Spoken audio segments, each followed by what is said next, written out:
बिस्मिल्लाहिर्रहमानिर्रहीम। All about electronics with me में एक और नई वीडियो के साथ आपका दोस्त मोहम्मद बशीर आपकी खिदमत में हाज़िर है। LG ओरिजिनल टेलीविज़न है ये 14 इंच। तो इसमें मसला ये है कि आवाज़ इसकी आ रही है, स्क्रीन में ना लाइट है ना डिस्प्ले है, स्क्रीन में कुछ भी ये शो नहीं कर रहा, साउंड बिल्कुल इसका ओके है। तो अमूमी तौर पर इस तरह के फॉल्ट में यही रेंज आता है कि हीटर वोल्टेज बंद होंगे या फिर फ्लाई बैक एरिया में कोई प्रिंट वगैरह ब्रेक होगा या कुछ भी। तो इस वीडियो में ये फॉल्ट ऐसा नहीं है। अभी मैं थोड़ा सा आगे चल के आपको दिखाऊंगा कि कैसे क्या मसला है। इसमें केबल कनेक्शन पीछे मैंने किया हुआ है, यहाँ पर तो मैंने वीडियो को म्यूट किया हुआ है, लेकिन आगे आवाज़ आपको दिखाऊंगा टेलीविज़न की कि आवाज़ जो है इसकी आ रही है।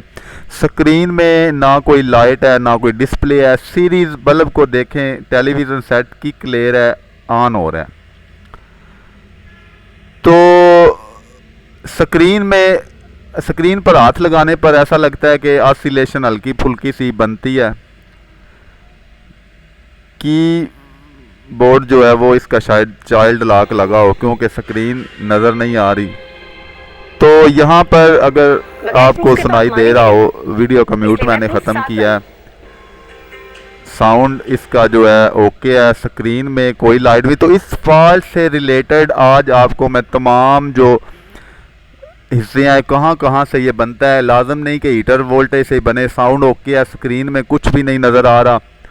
तो वीडियो आपने पूरी देखनी है। अगर वीडियो पूरी देखेंगे तो इस फॉल्ट से रिलेटेड तमाम चीज़ें आपको इंशाल्लाह पता लग जाएंगी। तो शुरुआत अमूमी तौर पर हीटर वोल्टेज से ही करते हैं इसकी, क्योंकि इस तरह के फॉल्ट में सबसे पहले हीटर वोल्टेज और स्क्रीन वोल्ट जो है वो भी चेक कर लेने चाहिए। वर्टिकल शॉर्ट होने पर भी ऐसा हो सकता है, लेकिन जो हीटर वोल्टेज हैं अगर ओके हो तो स्क्रीन वोल्टेज आपने खोल कर देखने हैं। अगर स्क्रीन में कुछ शो हो रहा हो तो वर्टिकल शॉर्ट होने से भी इस तरह का मसला बन जाता है, क्योंकि क्लाउड सा बनने लग जाता है। लेकिन इस टेलीविज़न में ऐसा कोई मसला नहीं था। हीटर वोल्टेज जब मैंने इसके चेक किए तो बज़ाहिरन हीटर जो है इसका जलता हुआ नज़र नहीं आ रहा था, लेकिन तकरीबन 3 के करीब, 2.25 के करीब वोल्टेज बन रहे थे, जो कि कम है। अमूमी तौर पर 4.14 के करीब वोल्टेज होने चाहिए। तो हीटर इसका इस वक्त नज़र नहीं आ रहा था। केबल लगाने पर साउंड जो है इसका ओके आ रहा था। AC 10 वोल्ट की रेंज पर सेलेक्ट करके सबसे पहले हीटर वोल्टेज से ही शुरुआत करनी चाहिए। तो हीटर वोल्टेज जो है इसके तकरीबन 2.25 के करीब वोल्टेज बन रहे थे। अब 2.25 वोल्ट पर जो है वो हीटर बिल्कुल डिम सा, बाज़ दफ़ा क्योंकि यहाँ पर सूरज की रोशनी आ रही है तो इस तरह की रोशनी में नहीं भी नज़र आता। तो हीटर वोल्टेज से के अलावा जो स्क्रीन वोल्टेज के, जहाँ पर स्क्रीन वोल्टेज का ग्रिप लगा होता है वहाँ PF लगा होता है। बाद दफ़ा वो PF शॉर्ट होने पर स्क्रीन वोल्टेज भी डाउन हो जाते हैं। ये देखें हीटर वोल्टेज इसके तकरीबन 2.5 वोल्ट से थोड़े से ज़्यादा बन रहे हैं। तो ये तकरीबन 3 वोल्ट के करीब बनने चाहिए। पीछे लोड पूरा ले रहा है, पावर सप्लाई ऑन हो रही है, मतलब ऑसिलेशन भी बन रही है। क्योंकि अगर ऑसिलेशन भी ना बन रही होती तो ये बल्ब ने, सीरीज़ बल्ब ने इतना लोड नहीं लेना था। तो सूरज की रोशनी की वजह से जो है वो हीटर वोल्टेज, थोड़े वोल्टेज पर हीटर शो नहीं हो रहा। तो बेस पर लगा हुआ ये जो RGB का IC है ये भी मसला कर सकता है। तो ये जो हीटर का ग्रिप है इसमें भी बाज़ दफ़ा लूजिंग आ जाती है, जो कि मीटर से चेक आप नहीं कर सकते, क्योंकि एक पॉइंट लूज़ होगा तो नीचे जो फ्लाई बैक की कॉइल है और ऊपर की तरफ हीटर की कॉइल है, तो वो आपको दोनों पॉइंट मीटर से बिल्कुल सही नज़र आएंगे। ये आपने अच्छी तरह से रीसोल्ड करके चेक करने हैं, क्योंकि अंदर से ग्रिप का पॉइंट अक्सर टूट जाता है। तो फ्लाई बैक के पॉइंट पर भी जो हीटर वोल्ट है वो भी तकरीबन 3 के करीब वोल्ट बन रहे थे, पूरे वोल्टेज नहीं बन रहे थे।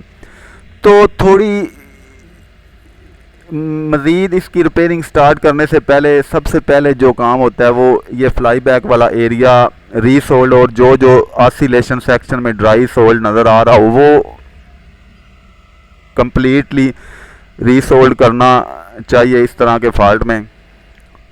तो मैंने भी ऐसे ही किया, तमाम जो इसका एरिया है वो रीसोल्ड किया।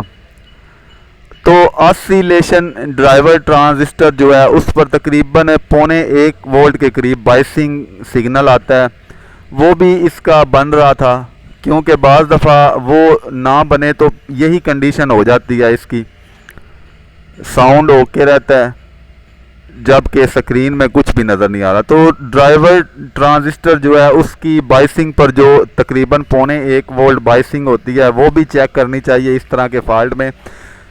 तो ये तमाम चीज़ें जो इसकी हीटर वोल्टेज की जो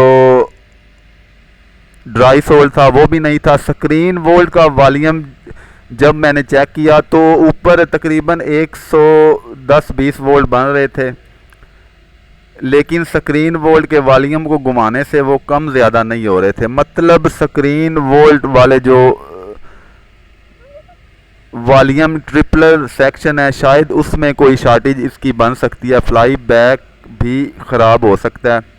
लेकिन फ्लाई बैक जैसी चीज़ बदलने से पहले बाकी जो तमाम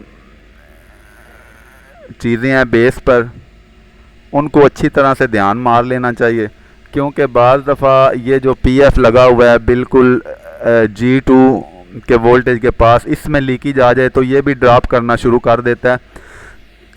फ्लाई बैक पर जो स्क्रीन वोल्ट का वॉल्यूम लगा हुआ है वो भी कभी कभार ख़राब हो जाता है, कोई नमी वगैरह उसमें घुस जाए। तो ड्राई सोल्ड सारा इसका मैंने कर दिया, लेकिन ड्राई सोल्ड करने के बाद रीसोल्ड करने के बाद भी जो है इसका मसला हल नहीं हुआ।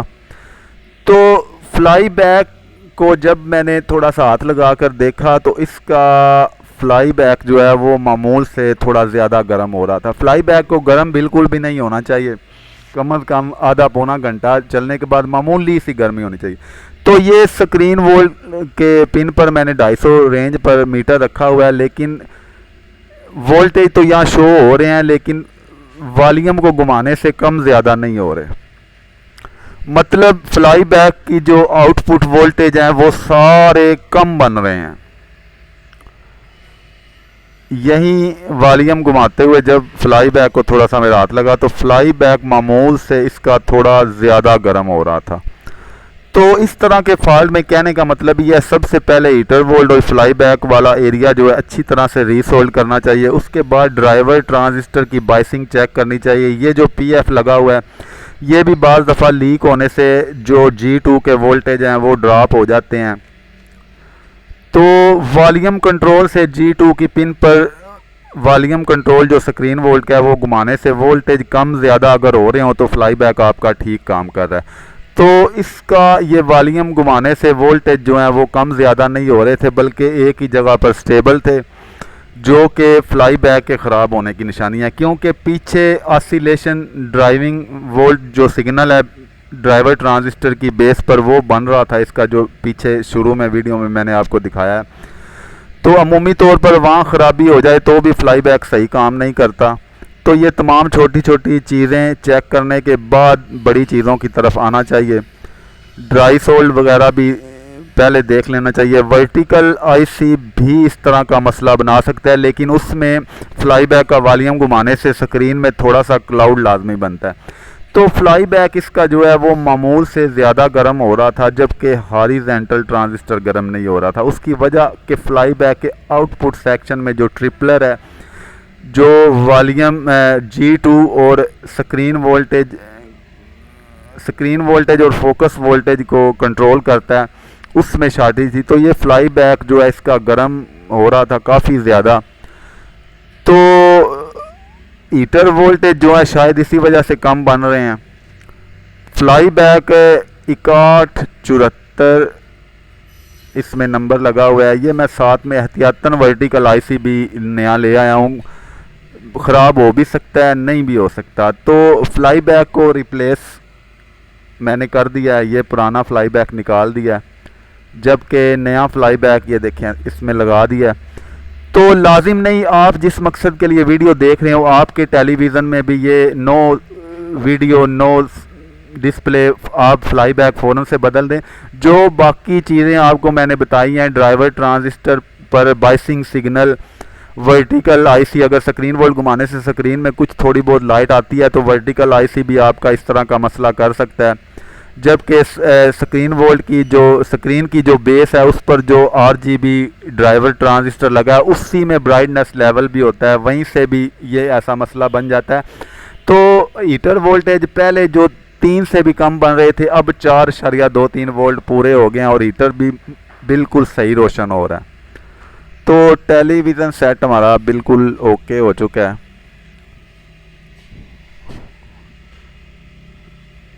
तमाम सप्लाईज जो पहले कम बन रही थी अब बिल्कुल पूरी बन रही हैं।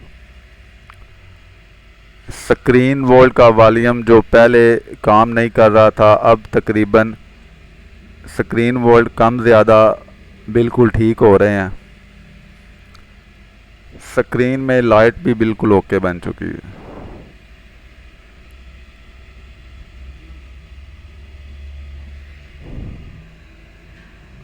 ये पीएफ जो आपको मैंने पहले भी बताया था, इसमें लीकेज भी इस तरह का मसला बना सकती है। तो अगर आपने all about electronics with me को सब्सक्राइब नहीं किया तो इसी वीडियो के नीचे सब्सक्राइब के बटन को दबाकर चैनल को सब्सक्राइब ज़रूर कर लें। वीडियो पसंद आए तो वीडियो को भी लाइक करें। तो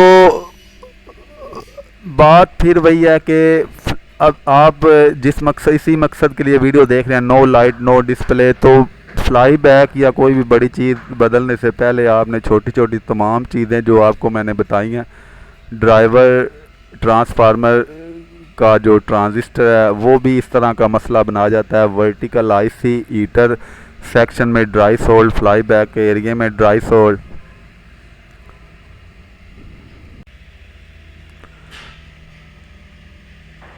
स्क्रीन वोल्ट और फोकस वोल्ट यहाँ पर सेटिंग करने के बाद इसकी पिक्चर वगैरह चेक करते हैं और टेलीविज़न सेट को बंद करते हैं।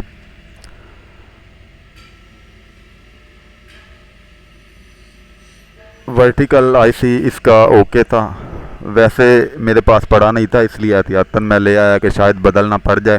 तो इस तरह जब भी आप कोई बड़ा कंपोनेंट लगाते हैं तो अब ये बिल्कुल ठंडा है तो टेम्परेचर लाजमी चेक कर लेना चाहिए दोनों चीज़ों का। हॉरिजॉन्टल आउटपुट भी बिल्कुल ठंडा है, गर्म नहीं हो रहा। तो अब थोड़ी देर इसे मैंने चला लिया है, बैक कवर थोड़ी देर और चलाने के बाद बंद कर दूंगा। एक बार फिर वीडियो के आखिर में अगर आपने अभी तक मेरा YouTube channel all about electronics subscribe नहीं किया तो इसी वीडियो के नीचे सब्सक्राइब के बटन को दबाकर चैनल को सब्सक्राइब ज़रूर कर लें।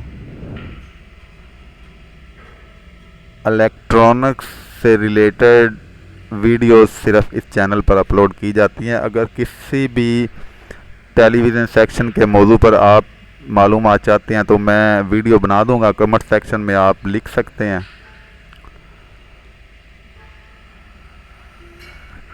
अब तकरीबन इसे मैंने आधे घंटे से ज़्यादा चलाकर चेक कर लिया है। बैक कवर इसका लगाते हैं और फिर कस्टमर को देने के लिए ये रेडी हो चुका है। आज की वीडियो में इतना ही। अल्लाह ताला आपको सेहत तंदुरुस्ती अता फरमाए। खुदा हाफिज़। हीटर वोल्ट अब देखें, हीटर ऊपर से नज़र आ रहा है, काफ़ी रोशन है, पहले बिल्कुल भी नज़र नहीं आ रहा था।